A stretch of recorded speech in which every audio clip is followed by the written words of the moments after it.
If I go crazy, then will you still call me Superman? Well, if my name is Henry Cavill, then no. No, you won't. Ba-da-ba-ba-da-ba-ba. Hello, my friends. Welcome to Real Deal. My name is Andrew Fantasia. Thank you so much for watching. As always, if you enjoy this video, please feel free to give it a thumbs up and give some love to that subscribe button as well. But if you don't enjoy this video, I'm not going to hold it against you, because guess what? This video is a little bit of a bummer. I'm talking about bad news. That's the problem. See, when you talk about entertainment news, you got to talk about the good, the bad, and the ugly. You can't just focus on the good stuff as much as we all want to. And bad news has trickled down from on high, and by on high, I mean Warner Brothers. It looks like Warner Brothers has dismissed Henry Cavill, who has been playing Superman for 5 years now. Reports are saying they have in fact dismissed Mr. Cavill, and he will no longer be playing Superman in DC's very rough cinematic universe.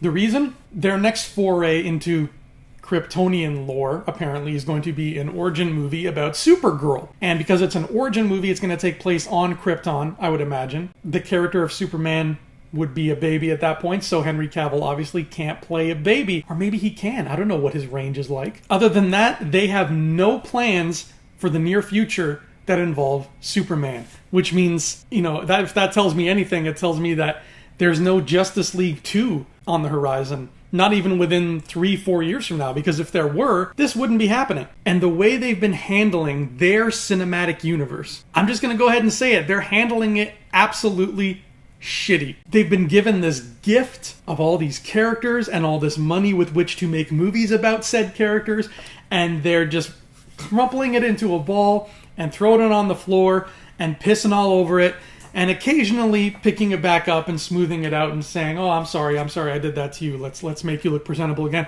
And then crumpling it up again and throwing it and pissing and so on and so forth. I didn't hate any of their movies. Some of them I liked, some of them I really liked, but none of them felt like an event. None of them felt important or powerful or epic the way that I think these stories should. And now we lost our Superman. And I really liked Henry Cavill as Superman. I really like Henry Cavill, period. He's a cool guy. He's a good actor. He fills the role well. So what's next? What's next for Superman? Because we're obviously going to see this character again. When? Who knows? So what happens now? Well, according to some reports, including a short article on IMDb, one of the people DC is allegedly eyeing for the role of Superman is Michael B. Jordan.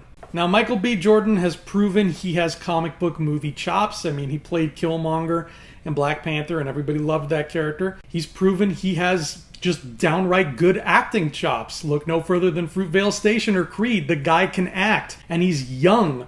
He's younger than Henry Cavill, so he's got some years that he can spend being Superman. He's not on his way out the door with gray hair. He's a young guy. Now, I like Michael B. Jordan. I think he's cool. But the problem is, before we can talk about recasting anybody, if we're Warner Brothers, if we're handling the DC Cinematic Universe, the first thing we need to do is we need to sit down and figure out where the hell is our story going. If you're going to keep Gal Gadot as Wonder Woman, and you're going to keep Ezra Miller as the Flash, and those characters are still going to be around, and Michael B. Jordan is going to fly in and be like, "Hey, I'm Superman now, deal with that."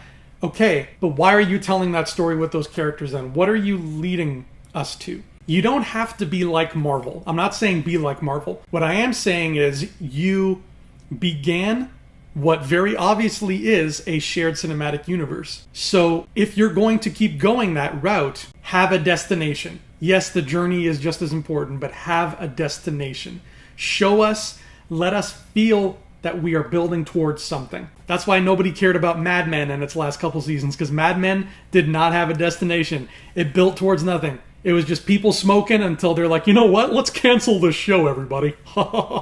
We're in the 60s. And I think they've made it pretty clear that there is no destination right now for DC. I thought we were going towards something cool with Darkseid and Justice League Parts 1 and 2 and all that, but that clearly is not happening anymore. And now we're losing a main actor. We might lose two, because Ben Affleck being Batman again has been up in the air for God knows how long. So we're keeping some characters, not others, and we're retooling, but we're not retooling. I just wish I could see a clear plan. If I was an investor, if I was somebody who produced these movies and put a lot of money from my own pocket into the DC cinematic universe, right now, I would be furious. I would be knocking on the doors of all the WB execs and be like, hey, where is my money going? Show me what you plan to do with this. I don't know if any of those people have done that yet, but I hope they do as some sort of wake-up call. So somebody puts together some kind of story group or something and says, look, here's our new Superman, here's our new story, here's what we're going to do. Now, obviously, as you can tell, I'm bummed by this news. I'm bummed by the loss of Henry Cavill. I think they had a good thing going with him. To let him go simply because they have nothing to do with the character shows just how incompetent the team is that's handling this universe to begin with. Get somebody behind the wheel who can make these characters shine and give them the stories they deserve. And you know what? I've said this before many times on the show, but if anybody from Warner Brothers is watching right now, whatever you were paying the last guy to flesh out this universe story-wise, I will do it for half. I am a professional writer. I will do it for half. Let me help you. Let me make these characters great. Obviously, you're probably not a Warner Brothers executive if you're watching this, but just in case, baby. At this point, any little bit helps. So tell me what you think. What do you think about the loss of Henry Cavill? What do you think about the possible replacement being Michael B. Jordan? And what do you think about the DC Cinematic Universe in general? What is the point to it right now? Does it have one? If so, what is it? Where is it going to go? I want to know how you feel. Chime in the comments. I'm sorry that this Real Deal had to be such a bummer, but thank you so much for watching anyway. I will see you here next time. Until then, adios. I mean, seriously, you can't think of one good thing to put Superman in? I will do it for half.